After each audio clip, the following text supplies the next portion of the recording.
Good morning, student. How are you? Fine. So, आज की जो अपनी क्लास है वो इंग्लिश मीडियम की 11th क्लास है, ठीक है। और इसका पार्ट दूसरा हम सेल के बारे में पढ़ रहे थे। सेल अपना जो टॉपिक चल रहा था, यानी कि जो चैप्टर था वो उसका नाम था cell the unit of life, यानी कि द यूनिट ऑफ लाइफ, हमारी जो जीवन है उसकी जो इकाई है उसके रूप में डिफाइन किया जाता है सेल को, ठीक है। ये सेल जो होती है वो जीवन की इकाई होती है, सबसे महत्वपूर्ण यूनिट होती है, ठीक है। स्ट्रक्चरेबल और फंक्शनल यूनिट है। सो आज हम इसका दूसरा पार्ट पढ़ेंगे। पहले पार्ट में हमने सेल की डेफिनेशन, साइटोलॉजी और सेल थ्योरी के बारे में पढ़ा था, है आपको ध्यान? ओके। तो तीन चीजें हमने पढ़ी थी, क्या क्या? एक तो हमने पढ़ा था सेल की डेफिनेशन के बारे में, दूसरा हमने साइटोलॉजी के बारे में पढ़ा था, और अब हम पढ़ने वाले हैं आज का जो चैप्टर है अपना, ठीक है, या आज का जो पार्ट है इसके अंदर हम पढ़ने वाले हैं एक ओवरव्यू, ठीक है, अवलोकन जिसे हम कह रहे हैं सेल का, कि जो सेल होती है उसकी खोज किसके द्वारा की गई थी, कौन कौन से ऑर्गन हो सकते हैं उसके अंदर, केंद्रक क्या है, साइटोप्लाज्म क्या है, तो उन्हें हम कुछ छोटे छोटे पॉइंट्स के रूप में पढ़ने वाले हैं आज। सो अपने चेहरे पर मुस्कान लाइए एंड लेट्स बिगिन क्लास। जिस तरह से मैं बोर्ड के ऊपर लिखूंगा उसी तरह से आप अपनी नोटबुक में इस चीज को उतारेंगे, ठीक है। तो पेन कॉपी सभी बच्चे लेके बैठा करो, ऐसा नहीं है कि बस यहाँ पे आप आ गए मोबाइल खोल के देख लिया, ठीक है, और सुबह सुबह नींद में नहीं, ऐसा नहीं है। ओके, सो सभी बच्चे पेन और कॉपी लेके बैठेंगे और जो भी यहाँ पे बोर्ड पे लिखवाया जाएगा आपको उसे आप नोट करेंगे, राइट। सबसे पहले इस तरह से, या टॉपिक का अगर मैं नाम बताऊं तो है एन ओवरव्यू ऑफ सेल। क्या है टॉपिक? क्या डालेंगे आप? An overview a cell. Overview का मतलब होता है समग्र या अवलोकन की करें, या एक जो सेल होती है उसके बारे में कुछ फंडामेंटल जो इंफॉर्मेशन होती हैं वो हम यहां पर पढ़ने वाले हैं, ठीक है। Okay, ready, good. सबसे पहले हम बात करते हैं कि जो सेल होती है उसके कितने पार्ट वगैरह होते हैं, क्योंकि डेफिनेशन के बारे में हम पिछली कक्षा में पढ़ चुके हैं, डेफिनेशन क्लियर हो चुकी है, ठीक है। दूसरी वीडियो पहली पहली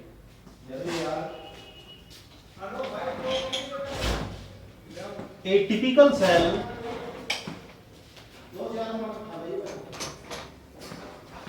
made up of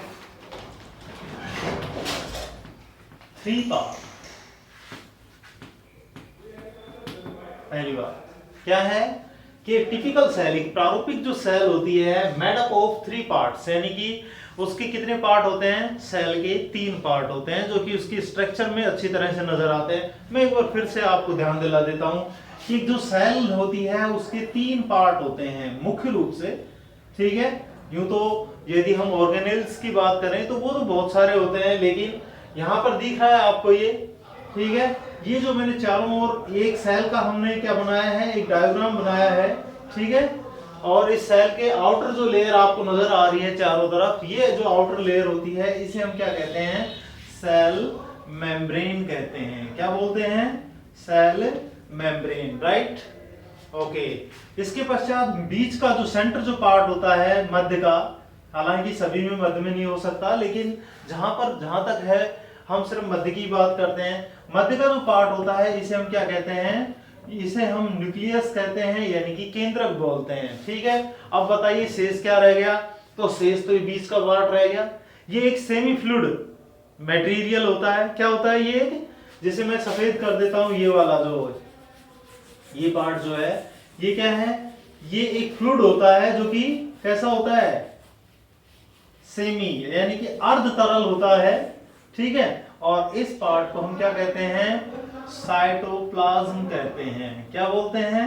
cytoplasm. So okay, तो 3 पार्ट होते हैं, एक typical cell made up of 3 parts, 3 parts में मिलकर बनी होती है, cell membrane, nucleus and cytoplasm. इसको आप याद रखेंगे। ओके, मैं वैसे नीचे लिख देता हूं इसको।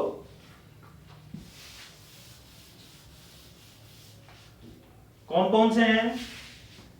नंबर 1, साथ साथ बोलते रहिए मेरे, सेल मेम्ब्रेन। ओके, क्या है? Cell membrane. दूसरा क्या है? सेकंड जो है वो है न्यूक्लियस। क्या है? न्यूक्लियस यानी कि केंद्रक, ठीक है।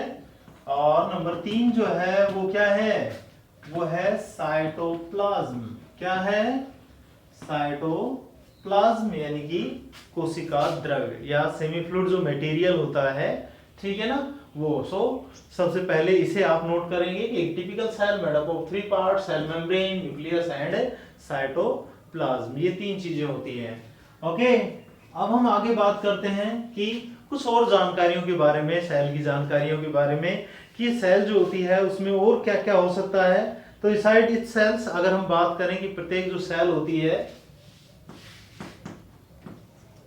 इनसाइड इच सेल्स, प्रत्येक जो सेल होती है उसके भीतर क्या पाया जाता है? Inside a each cells is a dense membrane bound structure. Inside each cells a dense, dense का मतलब होता है सघन, ठीक है। A dense membrane bound structure, dense membrane bounded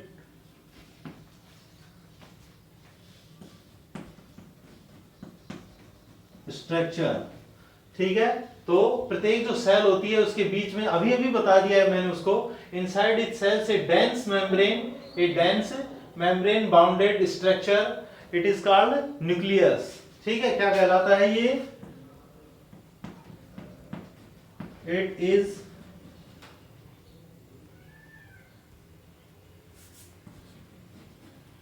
called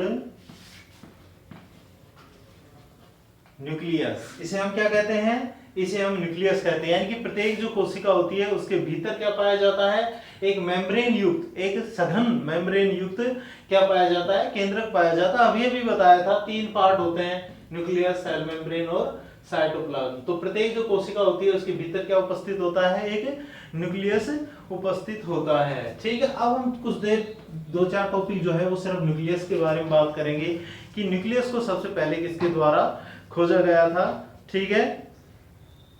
तो न्यूक्लियस जो है वो फर्स्ट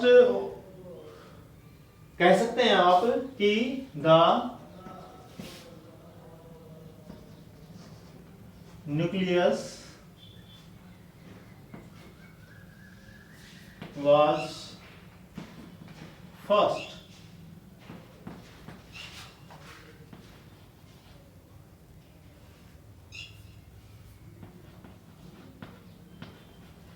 ऑर्गेनिल, सबसे पहला ऑर्गेनिल था ये, ठीक है, जिसे खोजा गया था। द फर्स्ट ऑर्गेनिल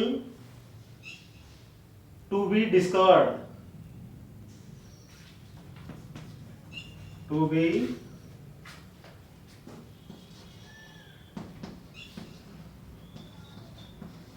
डिस्कवर, ठीक है। क्या कहा गया है कि न्यूक्लियस जो है, देखो फिर से मैं आपको एक चित्र के द्वारा बताता हूं, एक डायग्राम के द्वारा। ये आपने सेल का, एक टिपिकल सेल का जो बनाया था, इसके बीच में ये न्यूक्लियस था, यही था, ठीक है। हम इसी की बात कर रहे हैं कि इनसाइड इच सेल से dense membrane bounded structure, it is called nucleus, ठीक है। कि उसके अंदर एक क्या पाई जाती है? एक डेंस मेम्ब्रेन युक्त यानी कि एक सघन जो है झिल्ली युक्त एक स्ट्रक्चर पाई जाती है, जिसे हम न्यूक्लियस कहते हैं। आगे हम क्या पढ़ रहे हैं कि nucleus was first organelle to be discovered. और इस पूरी कोशिका के अंदर अगर हम केवल 2 पार्टों की बात करें कोशिका के, अभी तक हम बता रहे थे कि सेल मेम्ब्रेन, न्यूक्लियस और साइटोप्लाज्म 3 पार्ट होते हैं, लेकिन कुछ समझने के लिए इसे हम 2 पार्टों में विभक्त करके पढ़ते हैं। किस किस में? कि सबसे आउटर जो लेयर होती है इसे हम क्या कह सकते हैं?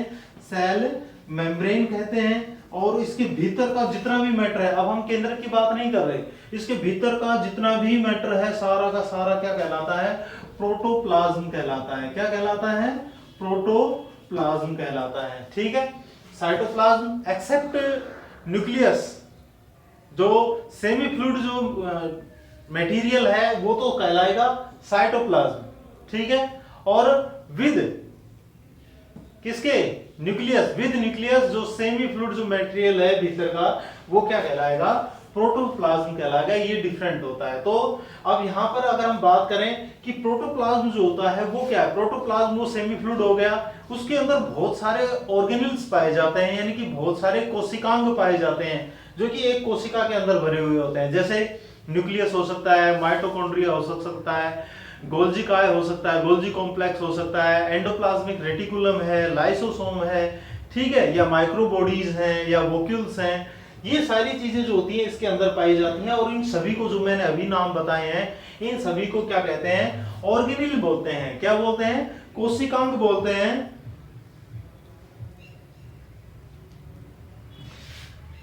Organelle, double L E S. ठीक है। ऑर्गेनिल्स बोलते हैं इनको, यानी कि इन्हें कोशिकांग बोलते हैं। और यहां पर इस लाइन के द्वारा क्या समझ रहे हैं आप कि the nucleus was first organelle to be discovered, यानी कि इस पूरे प्रोटोप्लाज्म के अंदर जितने भी ऑर्गेनिल्स पाए जाते हैं उनमें से सबसे पहले जिसे डिस्क्राइब किया गया था या जिसे सबसे पहले डिस्कवर खोजा गया था वो जो ऑर्गेनिल था वो क्या था? वो था न्यूक्लियस। ओके। और ये महान कार्य किसने किया ये भी तो जानना जरूरी है। तो अब इस पर चर्चा करते हैं हम कि ये जो महान कार्य है ये किसके द्वारा किया गया। तो हम क्या कह सकते हैं? The nucleus was discovered by Robert brown. ठीक है। The nucleus was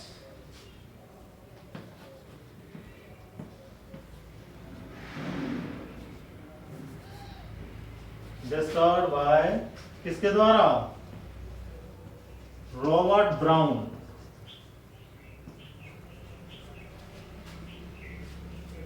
Robert brown इन कौन सी सन में किया था? इन 1831। ठीक है, 1831 के अंदर।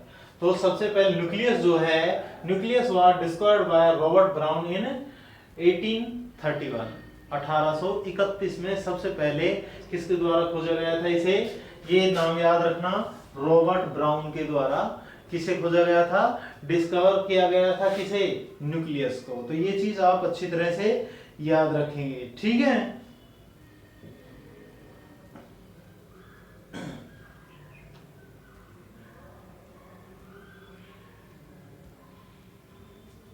कर लिया नोट? ठीक है। नेक्स्ट अगर हम केंद्र की बात करते हैं कि केंद्र जो होता है उसके अंदर होता क्या है, यानी कि न्यूक्लियस जो है उसके अंदर और क्या क्या चीजें हो सकती हैं। तो the nucleus contain the nucleus contain क्या धारण करता है?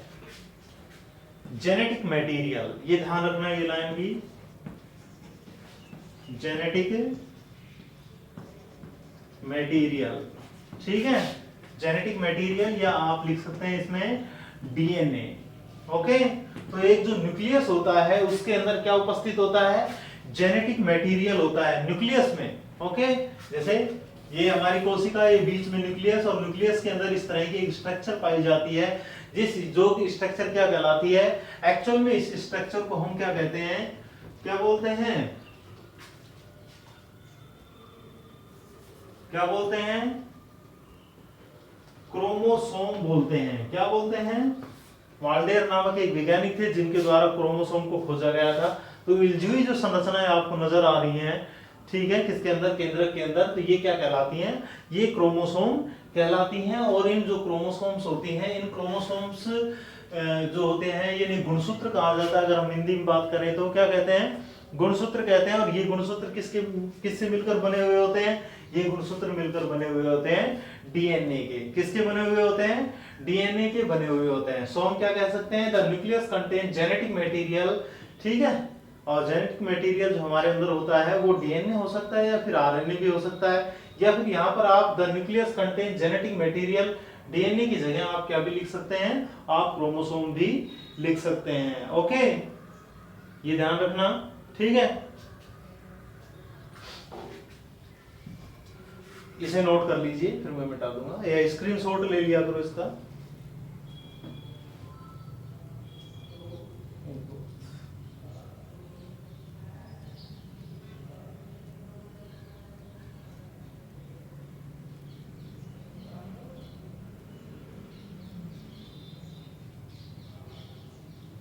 ओके,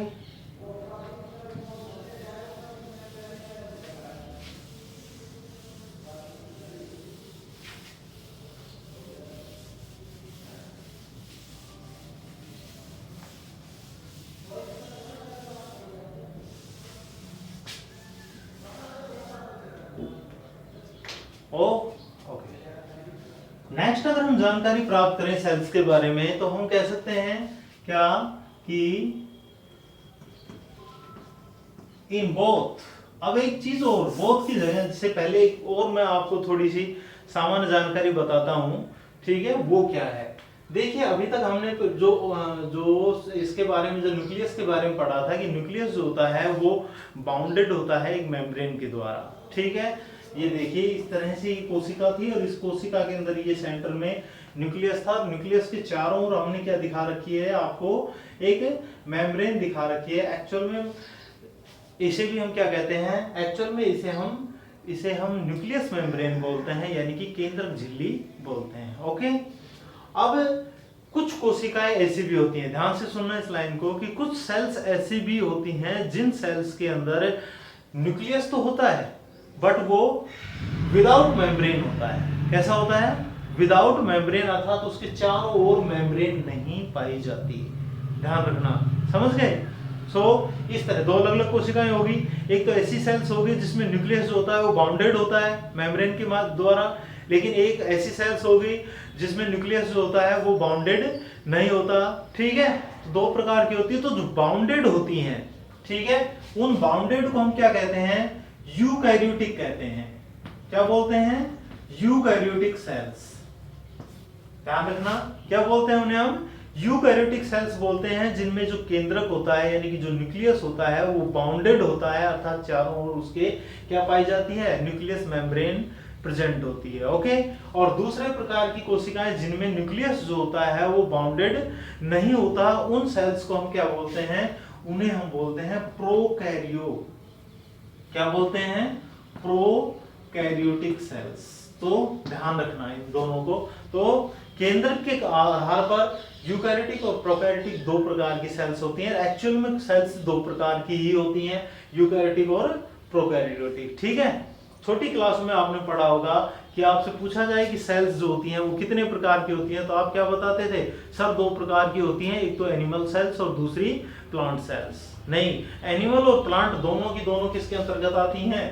दोनों यूकैरियोटिक के अंतर्गत आती हैं, ठीक है। ससीम केंद्रीय होती हैं ये। जबकि एक प्रकार की क्या होती है? प्रोकैरियोटिक, जो बैक्टीरिया वगैरह जो होती हैं, माइकोप्लाज्मा है, पीपीएलओ है, ये सब जो होती हैं प्रोकैरियोटिक होती हैं। तो इन दोनों में अंतर समझ में आ गया, ठीक है। अब मैं इन्हीं से संबंधित अगला जो है वो आपको पॉइंट बताता हूं कोशिका से। In both cell, in both means prokaryotic and eukaryotic cells, ठीक है। किस किस में? In both prokaryotic and eukaryotic cells, दोनों प्रकार की जो सेल्स होती हैं उनमें क्या पाया जाता है? A semi fluid matrix, a semi fluid matrix form. दोनों में क्या उपस्थित होता है? एक सेमी फ्लूइड मैट्रिक्स होता है, ठीक है। ए सेमी फ्लूइड मटेरियल भी लिख सकते हैं या मैट्रिक्स फाउंड। अब आप मुझे ये बताइए कि इसे कहते क्या हैं। अभी बताया था आपको कि कोशिकाओं के अंदर उपस्थित जो सेमी फ्लूइड जो मटेरियल होता है उसे हम किस नाम से जानते हैं, साइटोप्लाज्म के नाम से जानते हैं। कॉल्ड क्या कहलाएगा, कॉल्ड साइटोप्लाज्म। ओके, क्या कहलाएगा, साइटोप्लाज्म कहलाएगा, राइट। तो अब हम साइटोप्लाज्म के बारे में थोड़ी बहुत जानकारी प्राप्त करेंगे कि साइटोप्लाज्म जो होता है वो क्या होता है।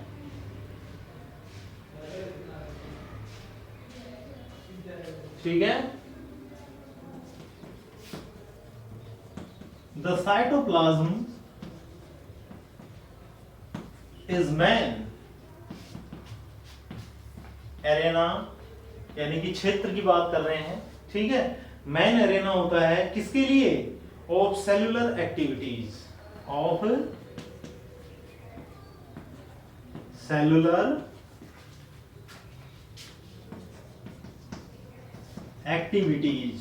समझ गए कि एक कोशिका के अंदर होने वाली जितनी भी एक्टिविटीज होती हैं उन एक्टिविटीज के लिए जो मेन एरेना होता है, यानी कि जो मुख्य क्षेत्र होता है या हॉट स्पॉट जो होता है, जो स्थल होता है, वो क्या होता है, वो होता है साइटोप्लाज्म। ठीक है, एंड योर काइंड इंफॉर्मेशन मैं आपको फिर से बता देता हूं कि अगर आपसे कोई ये पूछ ले कि साइटोप्लाज्म को डिस्कवर किसने किया था, तो माय डियर स्टूडेंट, साइटोप्लाज्म भी किसके द्वारा खोजा गया था, उसी समय।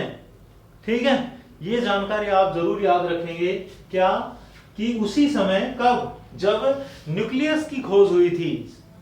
किसने की थी, रॉबर्ट ब्राउन ने। कब, 1831 में, यानी कि 1831 में रॉबर्ट ब्राउन के द्वारा न्यूक्लियस को खोजा गया था। तो न्यूक्लियस के साथ साथ ही रॉबर्ट ब्राउन के द्वारा ही किसे खोजा गया था, साइटोप्लाज्म को खोजा गया था। ठीक है, साइटोप्लाज्म क्या होता है, एक जो कोशिका होती है उसके अंदर जो ये डेंस, यानी कि डेंस का या सेमी फ्लूइड जो मटेरियल होता है, मैट्रिक्स जो होता है, इसी मैट्रिक्स को हम क्या कहते हैं, साइटोप्लाज्म कहते हैं। और इस साइटोप्लाज्म को डिस्कवर किसके द्वारा किया गया था, रॉबर्ट ब्राउन के द्वारा ही किया गया था, वो भी 1831 में। ठीक है, ध्यान रखना।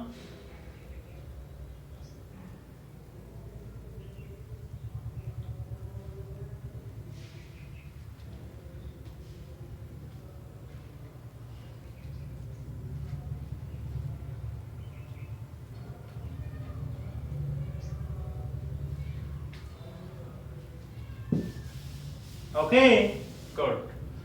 अब यदि हम बात करें आगे, तो साइटोप्लाज्म जो होता है उसके बारे में अगर हम और नॉलेज अगर हम प्राप्त करना चाहें कि साइटोप्लाज्म है क्या चीज, इसके अलावा, सो साइटोप्लाज्म जो होता है एक्चुअल में my dear student, the cytoplasm is all of the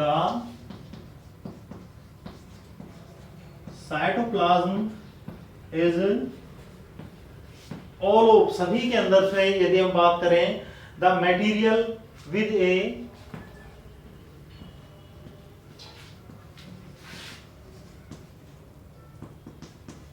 within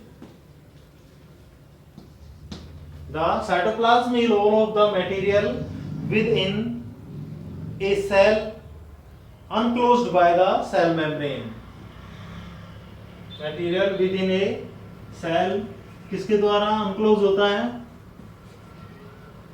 अनक्लोज्ड bye cell membrane. ये तो आप जानते ही हैं, पहले भी बता चुके हैं कि सेल मेम्ब्रेन के भीतर का जितना भी मैटर होता है वो सारा का सारा क्या कहलाता है, वो सारा का सारा क्या कहलाता है, वो सारा का सारा साइटोप्लाज्म कहलाता है। बट एक लाइन यहां पर आपको और जोड़नी है, वो क्या जोड़नी है, एक्सेप्ट, ये बहुत जरूरी है, एक्सेप्ट किसके अलावा, except for the nucleus, for the nucleus. Okay, बहुत इंपॉर्टेंट लाइन है ये, क्या है कि the cytoplasm is all of the material within a cell, ठीक है, enclosed by the cell membrane. Cytoplasm जो होता है वह स्ट्रक्चर है किसके अंदर, कोशिका के अंदर पाई जाने वाली वह स्ट्रक्चर होती है जो कि क्या होती है, अनक्लोज्ड होती है, किसके द्वारा, सेल मेम्ब्रेन के द्वारा। बट उसी कोशिका एक्सेप्ट फॉर द न्यूक्लियस, यानी कि एक जो सेल्स होती है उस सेल, मान लीजिए कि ये सेल्स है और इसी सेल्स के अंदर ये न्यूक्लियस है, ठीक है।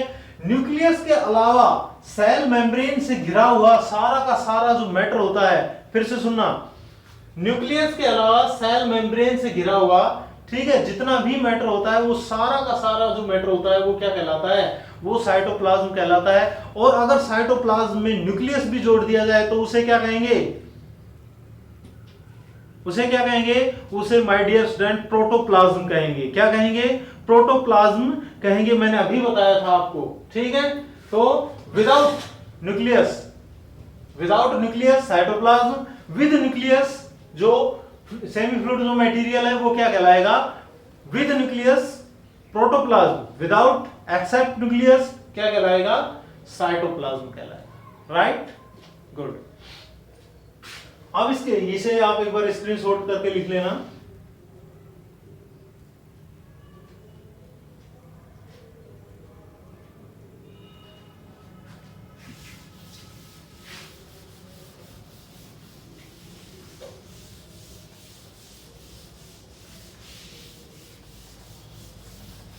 ओके, सो अब अगर हम आगे की बात करें कि सेल्स के बारे में उसको और जानकारी, यहां पर हम सेल्स के बारे में उसके आकार के बारे में जानकारी प्राप्त करेंगे कि सेल का जो आकार होता है उसमें कितने डिफरेंट होते हैं।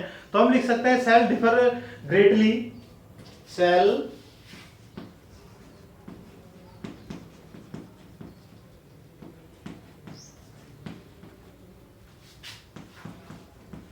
ग्रेटली, यानी कि सेल्स जो होती हैं उनके अंदर बड़ा आकार में परिवर्तन पाया जाता है, किसमें, आकार में। The cell differ greatly in size, इस जो साइज होता है इनका, इसमें बहुत सारा डिफरेंट पाया जाता है। जैसे हम कह सकते हैं क्या, फॉर एग्जांपल माइक्रोप्लाज्मा।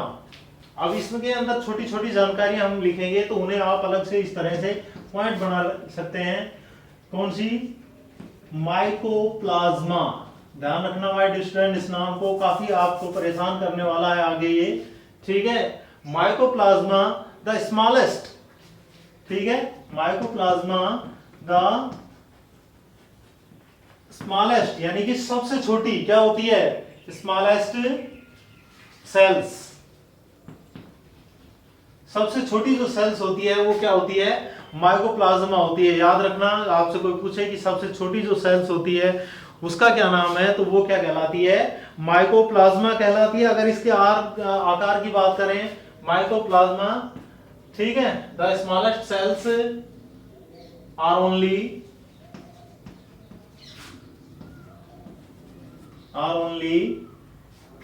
0.8 यानी 0.1 to 0.3 micrometre in diameter. Okay, अगर हम बात करें माइकोप्लाज्मा की, तो माइकोप्लाज्मा जो होती है वो सबसे स्मॉलेस्ट, सबसे छोटी कोशिका होती है, और वो कितनी होती है, वो ओनली ऑन कितनी होती है, 0.1 to 0.3 माइक्रोमीटर के आसपास होती है, ठीक है। द लार्जेस्ट, अगर हम अलग अलग और बातें करते हैं, ठीक है, next, the largest plant cell as, सबसे बड़ी जो जो कौन सी कोशिका होती है, पादप कोशिका जो होती है, यानी कि जो वनस्पति जो होती है, जो प्लांट सेल्स जो होती है वो होती है एसिटाबुलेरिया। क्या होती है, एसिटाबुलेरिया होती है, ठीक है, ध्यान रखना। The largest plant cells is acetabularia, सबसे बड़ी होती है। और द लार्जेस्ट एनिमल सेल्स, अगर हम सबसे बड़ी एनिमल सेल्स की बात करें तो वो हमारी होती है इज नर्व सेल्स। जो हमारी तंत्रिका कोशिका होती है मानव की, वो सबसे बड़ी होती है। लेकिन ये तो मल्टी सेल्यूलर जो सेल्स होती है उनकी बात कर रहे हैं, ठीक है। ये यूनिसेल्यूलर थी mycoplasma, largest plant cells acetabularia, largest animal cells जो होती है हमारी नर्व सेल्स होती है, ठीक है, लगभग 7 माइक्रोमीटर के आसपास होती है ये। और यदि हम बात करें कि ओवरऑल यानी कि the largest isolated single cells की अगर हम बात करें, ठीक है,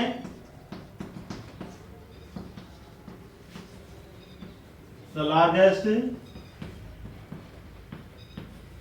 आइसोलेटेड सिंगल सेल, तो वो जो सिंगल सेल होती है आइसोलेटेड यानी पृथक रूप से सबसे बड़ी जो एक ही कोशिका होती है, ठीक है, तो सबसे बड़ी एक the largest isolated single cells जो होती है is the egg of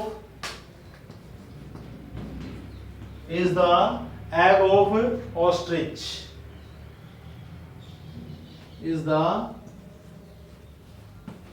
egg of ostrich, ठीक है, यानी कि जो शत्रुमुर्ग होता है उसका अंडा जो होता है वो सबसे बड़ी एक कोशिका होती है, ठीक है, सबसे बड़ी एक मल्टी सेलुलर अगर उसकी बात करें तो यानी कि व्यास के अंदर, अगर हम किसके बात करें, व्यास के अंदर अगर बात करें तो सबसे बड़ी जो कोशिका होती है वो कौन सी होती है, शत्रुमुर्ग का जो अंडा होती है वो। तो ये कुछ सामान्य जानकारी उनके किसके बारे में थी, साइज के बारे में थी, शेप के बारे में थी, ठीक है, सो इन्हें भी आपको याद रखने की जरूरत है। तो माय डियर स्टूडेंट, आज की जो जानकारी वो आपको कैसी लगी तो कमेंट जरूर करना, और साथ ही साथ अगर वीडियो अगर आपको पसंद आया हो तो उसे लाइक कीजिए और शेयर कीजिए अपने यार दोस्तों को, ताकि ये जो जानकारी है ये सभी तक पहुंच सके।